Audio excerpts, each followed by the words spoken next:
So character creation, there's lots of customization, which is really amazing. I love MMOs that get into customization, and it's just absolutely amazing. There's a lot of things you can do. Now, this is where it's kind of going to get a little wishy-washy. It's not exactly new-friendly, because for people that are new to MMOs, they probably won't know where to go or what to push. But overall, there's lots of customization. It's a nice flow. Kind of wish you could tell a little bit more when you're picking the different sides between Exile and Dominion, because one might accidentally pick the wrong side. But overall, and I also love the explanations, how you choose your path, how you can customize, and how you can make it so different to a different person. A lot of MMOs nowadays, they're mostly cookie cutter characters. So the problem is that even though you guys might look different, your facial expressions and everything's the same. In Wildstar, you can change the face and you can change it so it can look drastically different from the other person named Bob right down the road from you. So that's kind of pretty cool for Wildstar, and that's how they did it. I really do like that aspect in MMOs a lot. I love to be able to customize and look completely and utterly different than from before. Now with questing, the quest XP, as far as XP, it's not too fast, it's not too slow. So it's just right in the middle, which is nice and healthy for questing. You don't want to go through XP so much at your level 30, but you also don't want to go at a snail's pace. You do not have to go back to the quest givers all the time to turn in a quest or receive quests. There's something called that Charon that they can call, and you can either turn the quest in right there, or they can call you and you get another quest, which is a really cool feature to add, because going back and forth to quest givers all the time can be a hassle. And the story overall is a very good story. I am in love with the story of Wildstar. If you take time to read it, there's also little lore pieces everywhere that you can go around and collect, and it's really fun. Now, with that being said, segueing from quests, we're going to go into challenges. Now, challenges can pop up anywhere at any time. You could just be like questing, or you get a quest to do something, and you go kill it, or you jump through it, and then you hear that you have a challenge. Now what these are little things you can do, from racing, cleaning up trash, jumping through things, what have you. The only problem I have with challenges so far is that sometimes if another person's killing your same mob and they keep killing all the mobs in the area, and since some challenges are confined to such small areas, you can get really screwed on some of your challenges just because that one person killed them all. So that can sometimes happen.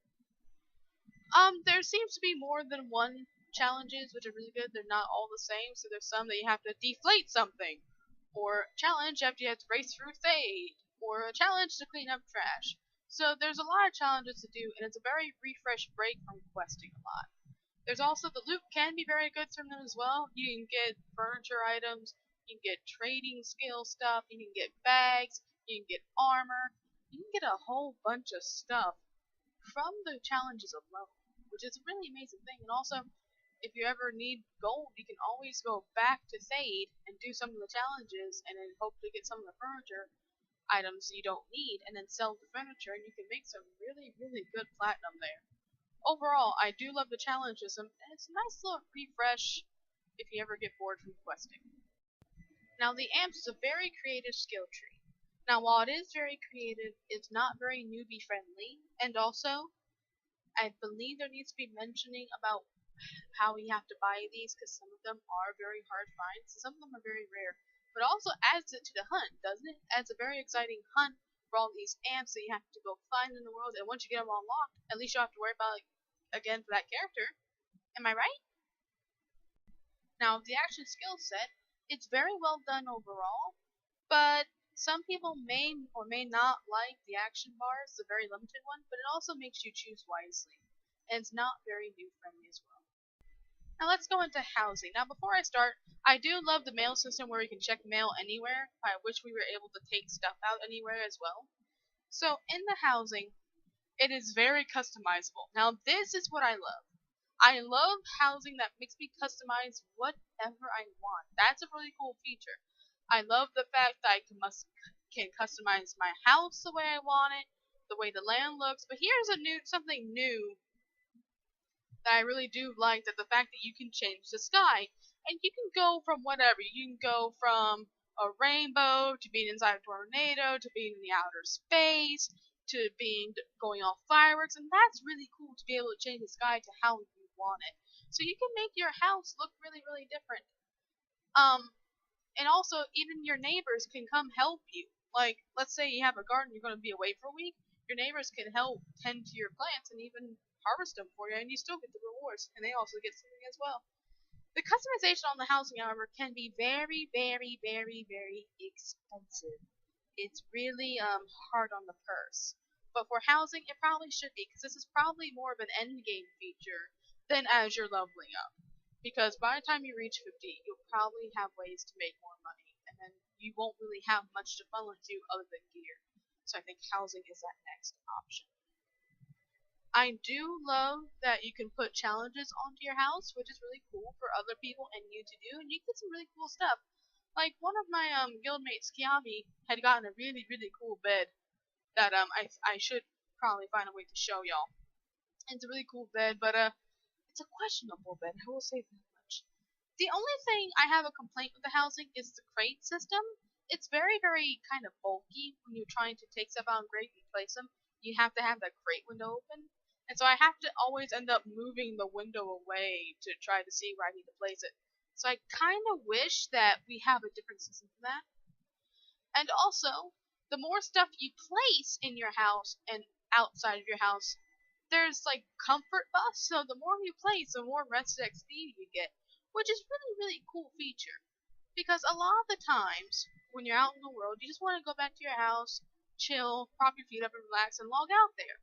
And it's cool that you get a benefit from doing that only at your house, other than just camping in C.R.E.D and logging off your character there. No, it's a kind of cool feature to make you log out in your house as a more benefit, especially when you are leveling up. Now, also another cool feature is once you do hit 50, you could put a raid portal at your house, and then you could just enter the raid right then and there, which is really, really, really cool feature. And it's really neat and amazing, and I just absolutely love it. I do love the housing feature in Wildstar. I think it's one of my favorite features, and I really wish that I see more MMOs with the housing feature. Really quickly on this challenge, this is, I believe, the challenge where you get the bed, and boy, is it a pain in the butt. I had a hard time with this challenge. It is really, really difficult challenge, but I absolutely love it. Also, when you go inside the house, and when you go inside to do the customization of it, now that's really, really cool to be able to customize inside the house however way you want. Like I said, I really do love the house. Now with the crafting system, it is a very interesting system where you load your schematic and then you bump up like the stats that you want on it, which is really cool, and then you try to craft it. But I noticed when I had my tutorials on, this didn't really have a tutorial, so once again, I know I kept saying this long, it's not very noob friendly. If you started Northern Wilds, you found Lorenzo's journal, and you're able to return it to his wife and say you passed away. And there's also a quest after Galeras where you can tell someone, tell my wife I love them, and you have to actually go tell them that, which is a really cool questing feature. Loftite fever has hit the borderlands of western Algarok, and brave exiled prospectors are here to strike it rich. Of course, that's if they survive the feral beasts, bloodthirsty marauders, and other dangers that await them on the wild frontier. If I were you, I'd get that weapon ready, Spanky. One question though, and one complaint, how does a tank that size get stuck in honey? I mean, how? How does it get stuck in honey? Like, the tank could just drive through honey. Right? Right? Guess not. Hashtag MMO logic at its finest, as always. Now we got to my favorite part, the dyes and costumes. Now, I do love dyes. I love dyes in all my MMOs. I love them in Final Fantasy. I love them in Guild Wars 2. I love the fact that I can dye and wear a costume, which means while I'm wearing my current armor, it looks like I'm wearing a costume armor, which is really cool. However, I do like the fact that we can collect the dyes and keep them, and they're not a one-time use. But at the time of this filming, there's a small bug with the costumes when you put them on. There's a little problem with that, and in fact, I'm going to show you that really quickly. It's like a glitch where it goes back and forth, back and forth, back and forth, back and forth, back and forth, and back and forth. This is a problem. Carbine, if you're watching this, if this is not fixed at the time this is released, can you please fix it? In fact, here it is coming up right now. As I'm putting it in, you'll notice when you try to put another costume piece in, see that glitch right there? Back and forth, back and forth, back and forth in the inventory. I really don't like that glitch.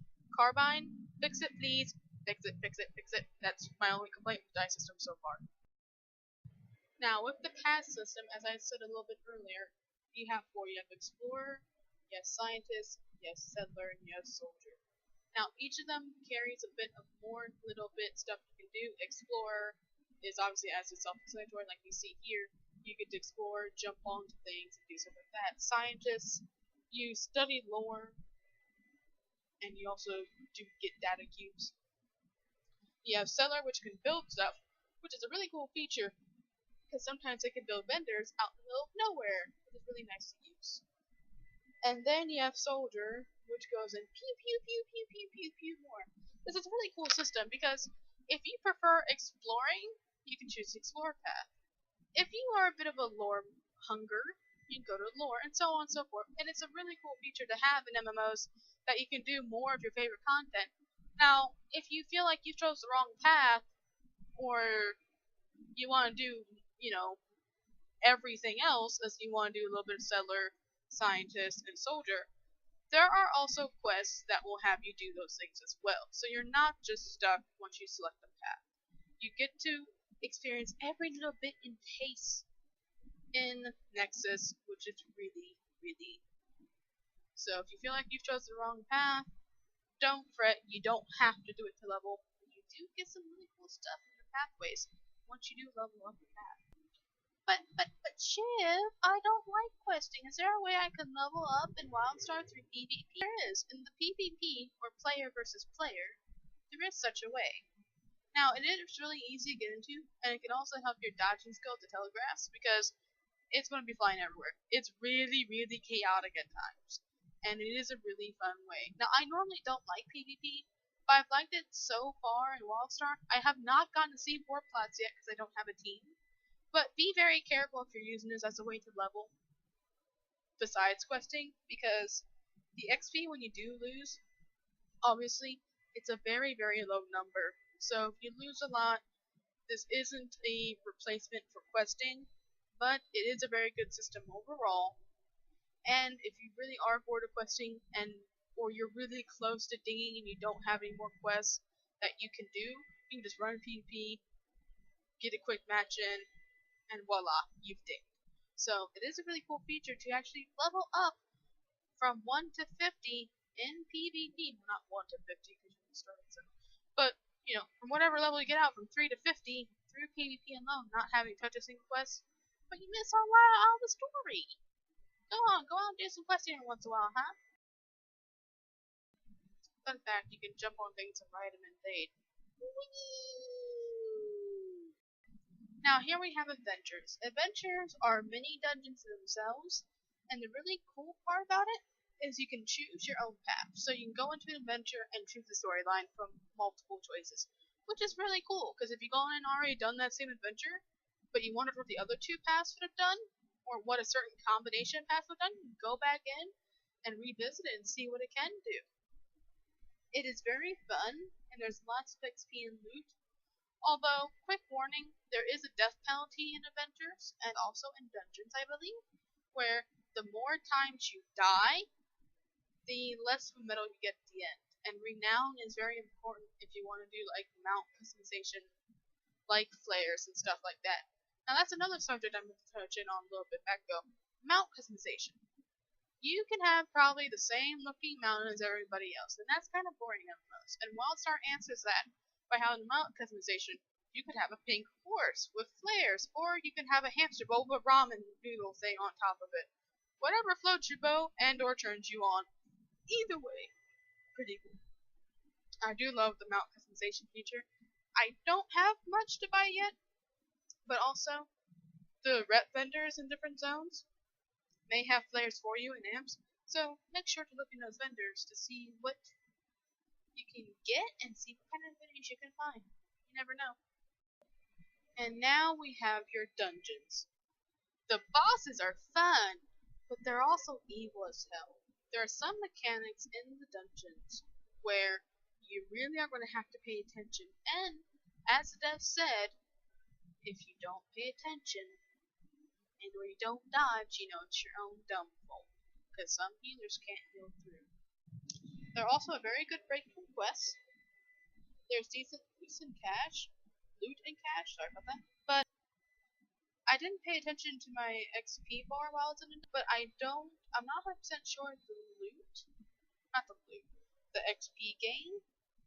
I'm wondering if it's a little low, but I'm not 100% sure. I ended up leveling, but I did have a couple of tries with groups in these dungeons, and I had a couple of bad ones too. So I'm not sure I'll have to pay attention to that and let you guys know in the comments, but the XP might be a little low, for the challenge, but the loot is worth it. Now, as far as boss mechanics, in dungeons for the most part, they're pretty creative in my opinion. I know some people are creative, but come on, it is pretty cool. I do love the dungeons in Wildstar. Especially the boss you're seeing now is called Tornado Alley Boss. When we down these things, you're going to see what happens with tornadoes. And I'm a spell slinger, so I was able to cheat a little bit using going into the void and going around the tornadoes. But other than that, that's really cool. Now, I did ask some people that were at launch what happened, because obviously, the launch is important in MMOs. From what I understand, there was a period of time when Wildstar first came up for Head Start that people were not able to get on. I don't know how long, I think for an hour or so, people couldn't log on, but after that, there was no problems. Now, there are a few bugs, granted, I just showed you one of the bugs I found. There are a few bugs, it is a brand new MMO. Give it a chance, and don't just automatically write it off, just because you encounter some problems. Customer service is normally very good at getting back to me, so if you ever have a problem, contact customer service. Now, here is a system unique to MMOs. It is called the C.R.E.D system. What this is let's say you buy Wildstar. Let's say you lose your job. Well, Wildstar is a subscription fee game. You're worrying about having to pay your subscription. C.R.E.D is an in-game thing where people can buy it with real-life money, sell it in-game for in-game cash. Now, the only problem with this is it can be really, really cheap or really, really expensive depending on your server, because it is player-driven. It's kind of like the Guild Wars 2 gem to gold ratio thing. Obviously, the more people that sell it, the more higher it's going to be. The less people that sell it, the less it's going to be. So it's a higher, low, higher, low. But it is a very good way for people to pay. If you can't, pay for your sub. Now, I did read on the forums way to win the credits, because obviously people can buy it for real money, sell it for lots of money, and then be able to buy whatever they want with it. I really think some people need to learn the definition of pay to win, because it states that it has to be gear or something that gives an unfair advantage, and really, from what I've seen, there's not much for you to buy that gives you the unfair advantage. I mean, it just gives you some extra money, dude. It's probably for like your mount.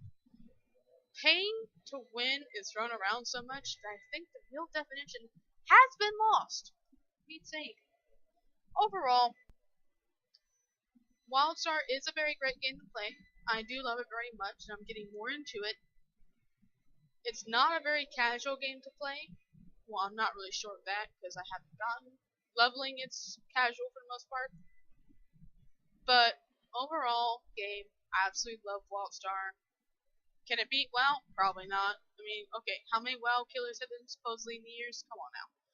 But it is a very good game. I absolutely do love it. And I actually give it an 8.5 out of 10. That's not bad for new MMOs. Now, it is a lot better than Elder Scrolls.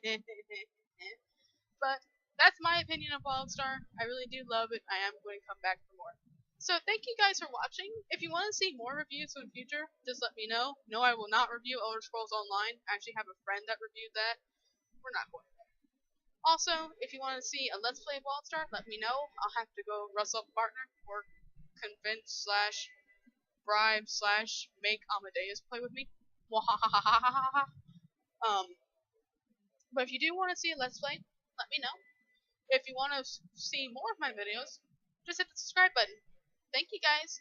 Have a good day. Bye